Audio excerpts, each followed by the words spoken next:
kelas sih? Lu bolos ya? Aduh, aku tuh sebenarnya masang alarm tuh ada 5. Nah, itu tadi kebetulan alarm keempat aku tuh jam 9 dan kita kan masuknya 8.30 ya. Jadi ya udahlah. Hah? Alarm keempat? Emang lu masang alarm berapa banyak, Al? Wah, gila banget sih lu. Keempat baru lu bangun, lu tidur gimana sih ceritanya? Aduh, tadi tuh ini ceritanya. Aku nih mau bangun tidur kan. Aku biasa masang alarm jam 8. Tapi ternyata aku tadi bangun jam 9. Dan itu aku bangun di alarm keempat aku. Jadi ya udah, aku terpaksa harus bolos.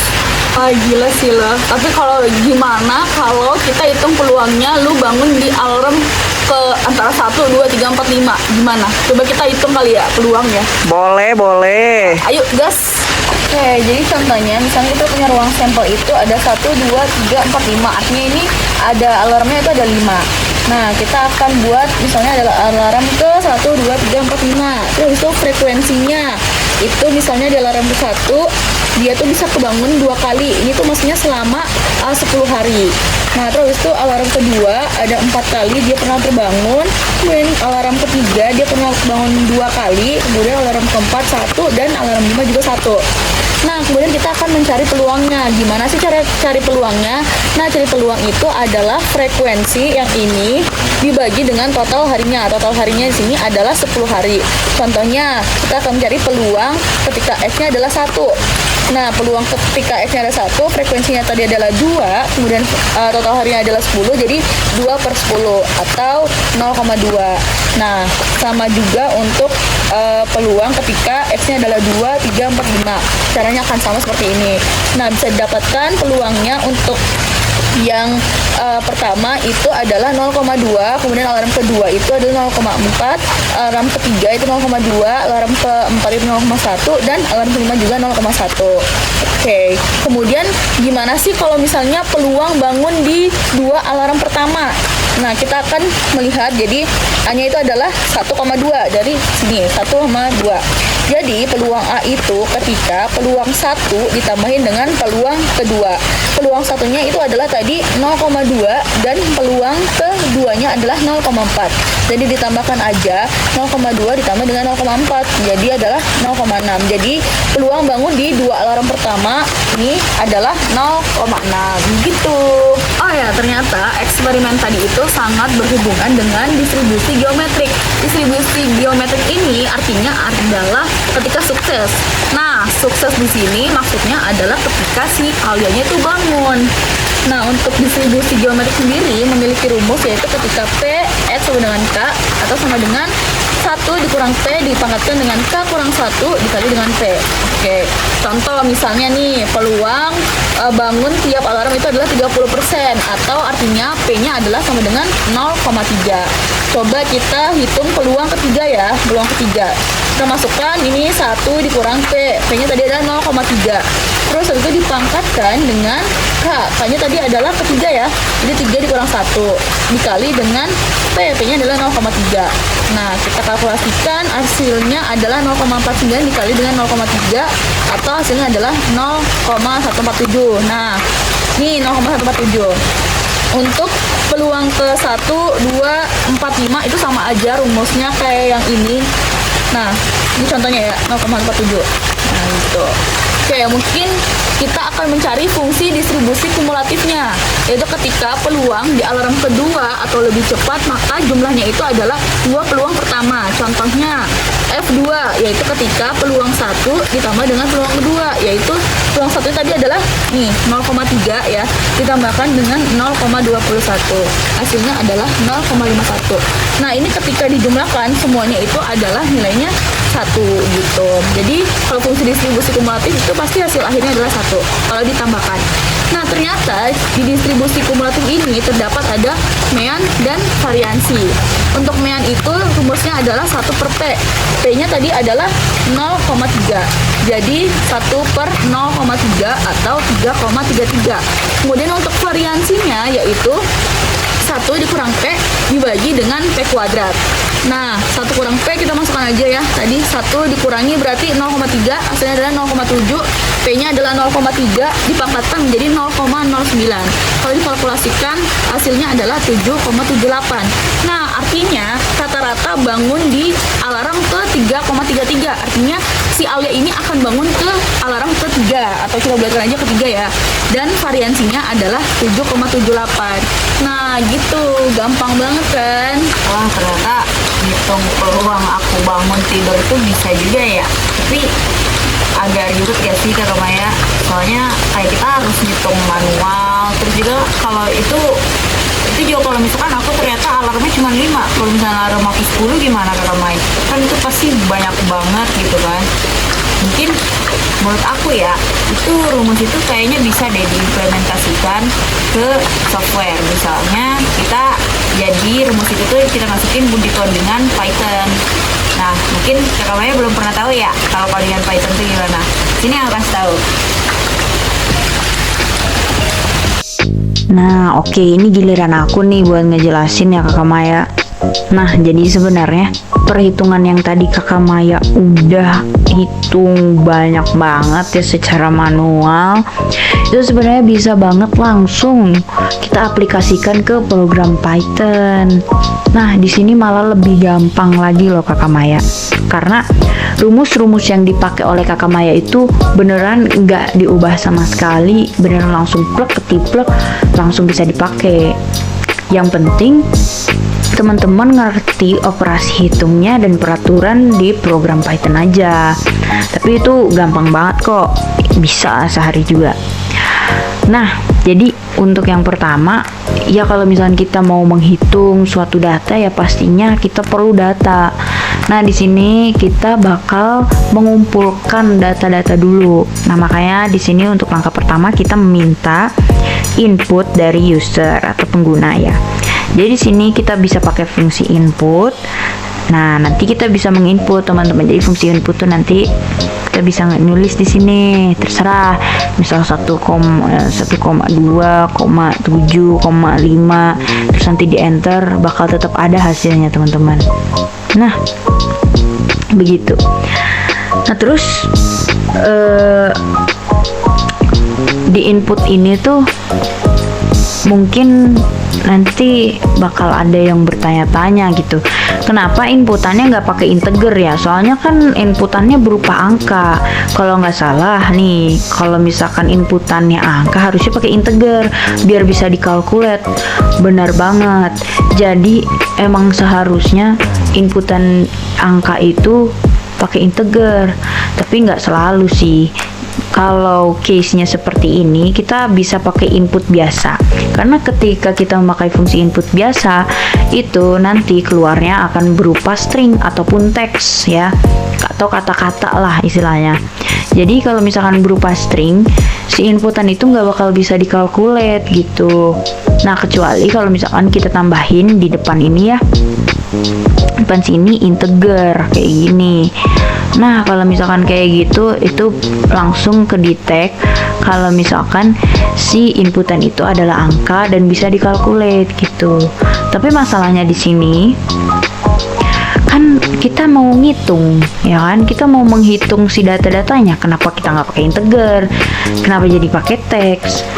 Nah, jadi kalau misalkan kita langsung menggunakan integer di awal, nanti si inputan itu akan langsung dikalkulate oleh si programnya.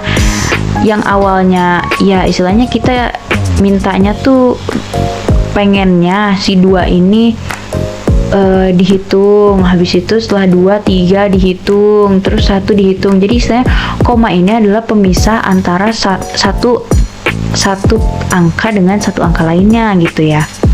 Nah, tapi kalau misalkan integer, nanti bukan kayak gitu kebacanya. Jadi kebacanya 2,3, 1,2, 4 dan seterusnya.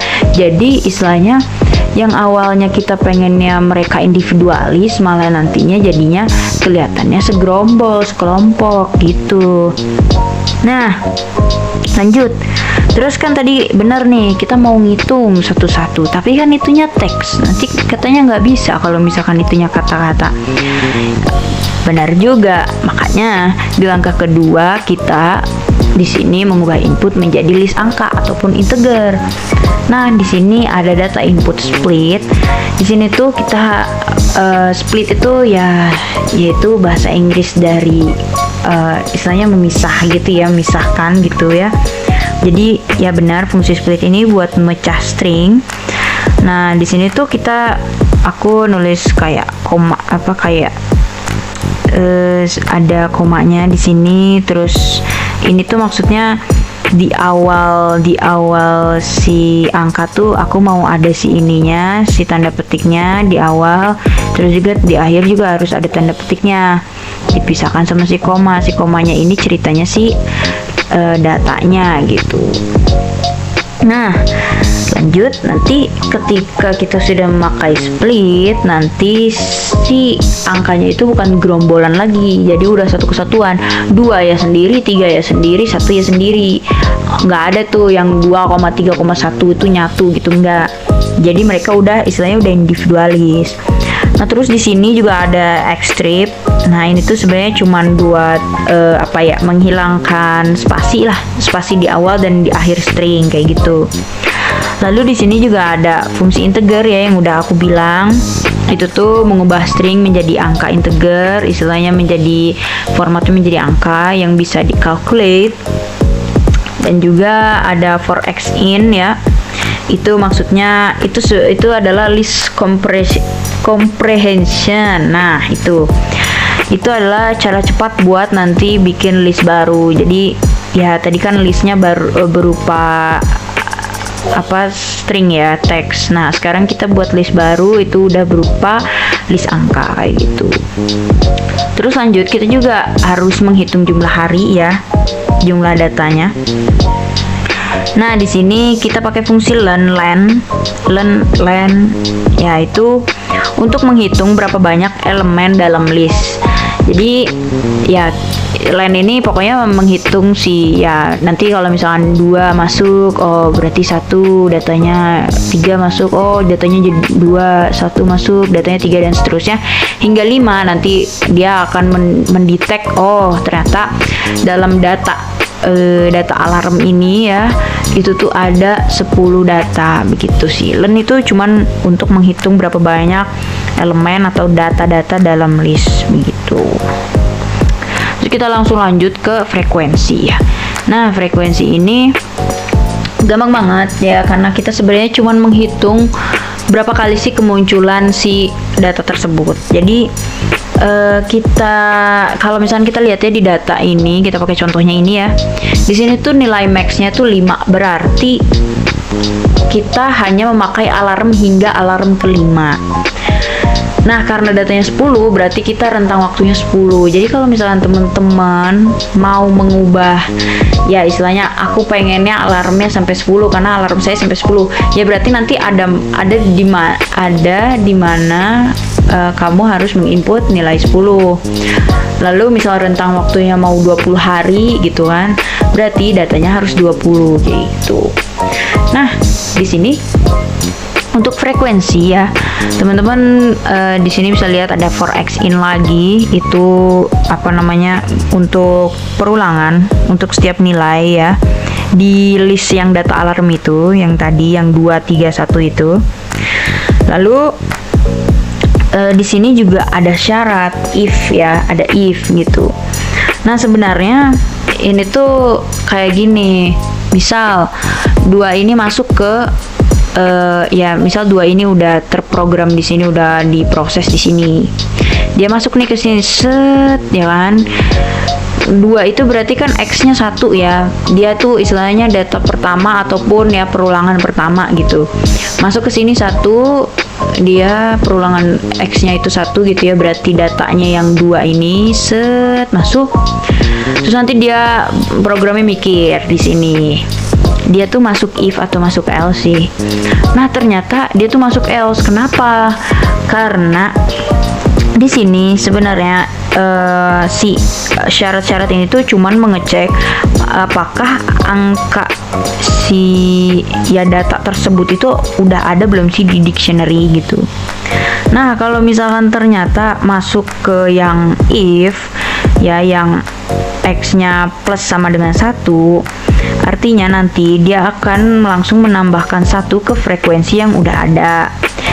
Nah, sedangkan kalau else, kalau misalkan belum itu kan X sama dengan 1, berarti itu kalau misalkan belum pernah muncul, berarti buat si data tersebut menjadi 1. Jadi si 2 ini akan berubah menjadi 1, 3 juga akan menjadi 1, 1 juga 1, dan seterusnya itu akan menjadi 1 karena value-nya di sini adalah 1. Nah, kenapa value-nya nggak 2? Nanti kita bingung teman-teman. Nanti datanya cuma ada 10 ya, nanti frekuensinya bisa sampai 20 gitu. Jadi makanya di sini value-nya kita pakai 1. Jadi ketika si 2-nya masuk ke sini, oh nggak ada nih, ternyata nggak pernah ada 2 di sini gitu kan, nggak pernah ada angka 2. Nanti si 2-nya akan menjadi 1 dan ya udah, berarti alarm kedua baru 1. Lalu nanti ternyata di alarm di data keempat, alarm kedua tuh muncul lagi. Oh, nanti diproses di sini, ternyata dia masuk ke if karena ternyata angka 2 itu udah ada sebelumnya. Makanya jadi dia nanti plus 1 gitu. Jadi ditambahin 1 si frekuensi ataupun jumlah dari alarm kedua yang sudah ada di dictionary-nya, begitu. Dan begitu pun seterusnya, teman-teman.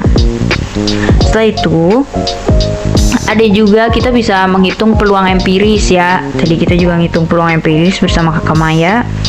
Di sini tuh gampang, peluang empiris tuh sama dengan frekuensi dibagi jumlah data. Jadi frekuensi yang tadi ya, misal frekuensi 1 gitu. Frekuensi 1 ada berapa sih? Frekuensi 1 ada 2 ya kan, ini 1, 2 gitu kan. Berarti ketika frekuensi 1 gitu kan, dibagi jumlah data tadi ya yang 10, berarti 2 dibagi 10 artinya 0,2 gitu. Itu segampang itu ya teman-teman. Terus ada juga distribusi kumulatif empiris. Nah, sebenarnya ini juga mudah ya. Jadi kita sebenarnya hanya menambahkan si peluang-peluang yang sebelumnya. Nah, di sini juga ada fungsi sorted ya teman-teman kalau bisa lihat. Nah, di sini tuh untuk mengurutkan dari kecil ke besar si data-datanya. Lalu kita juga kalau misalkan total plus sama dengan itu, ya kayak tadi sama yang kayak di frekuensi yang atas ya. Itu tuh menambahkan data baru ke data lama gitu. Jadi menambahkan, kalau di sini kan peluang ya, jadi menambahkan peluang sebelumnya begitu. Jadi sebenarnya ini tuh operasi penjumlahan aja teman-teman. Tapi penjumlahan setelah itu ditambahkan ke data sebelumnya begitu. Lalu ada min ya, di sini ada ya min tuh kita pakai fungsi sum ya. Sum di sini ya pasti teman-teman tahu juga, menjumlahkan semua nilai yang ada di dalam list ya, yang tadi 2, 3, 1 bla bla bla. Itu kita tambahin semua seret. Lalu kita ada di sini garis miring itu tadi ya dibagi jumlah data. Berarti nanti semua data, semua list ya, semua list yang ada yang tadi itu yang 2, 3, 1 itu kita jumlahin. Setelah itu kita bagi 10. Itu untuk rata-ratanya. Lalu untuk variansi, teman-teman tahu kan variansi itu adalah sebaran data. Nah, jadi di sini kita di sini aku nulis X kurang min ya, rata-ratanya dikurang rata-rata. Itu untuk selisih nilai dengan rata-rata ya. Setelah itu si bintang 2 ini tuh hati-hati, ini tuh bukan perkalian ya. Kalau perkalian itu 1, tapi kalau misalkan 2 kayak gini adalah pangkat. Nah, setelah itu jadi kalau misalkan apa ya, X kurang min ini terus bintang 2 ini terus 2, itu artinya X kurang min pangkat 2. Jadi kuadrat dari si selisihnya. Setelah itu ya sum lagi ya, itu ada sum lagi di sini. Itu adalah rata-rata menjumlahkan semua kuadrat selisih ya. Jadi nanti hasil dari kuadrat selisih itu kita jumlahkan. Setelah itu tinggal dibagi jumlah data dikurang 1. Dibagi dengan n kurang 1 tuh karena ini kan variansi sampel ya teman-teman. Nah, setelah itu, nah for X ini sama ya seperti di atas. Itu tuh apa namanya? Ini tuh untuk membuat list baru. Jadi yang tadinya list lama kita buat list baru agar tidak bertabrakan dengan list yang lama. Lanjut, di sini kita kan mau membandingkan juga dengan distribusi geometrik teoritis. Bisa nggak di Python? Bisa. Nah, di sini misalkan kita peluang bangun tiap alarmnya itu 0,3, ya kan? Terus habis itu berarti kan artinya peluang kita bangun misal ya di alarm pertama tuh 0,3. Berarti kalau belum bangun lanjut ke alarm kedua gitu kan, ke alarm ketiga dan seterusnya. Nah, di sini untuk probabilitasnya ya, teman-teman bisa lihat di sini. Itu tuh 1 kurang P ya. Jadi maksudnya distribusi geometrik ya ini ya. 1 kurang P itu maksudnya peluang tidak bangun ya. Kan kita tahu kalau misalnya peluang tidak bangun tuh 1 dikurang si P-nya, peluangnya. Jadi di 1 dikurang 0,3. Jadi nanti di sini 0,7. Nah, terus setelah itu akan dikuadratkan dengan K kurang 1 ya. Lagi-lagi hati-hati, bintang 2 ini berbeda dengan bintang 1. Kalau bintang 1 ini perkalian, kalau bintang 2 ini adalah pangkat. Jadi nanti akan dikuadratkan atau dipangkatkan sebanyak K kurang 1 ya kan, karena itu pangkat kan. Nah, habis itu setelah itu kita kalikan dengan P ya. Nah, nanti setelah dikalkulate nanti akan muncul hasilnya ya.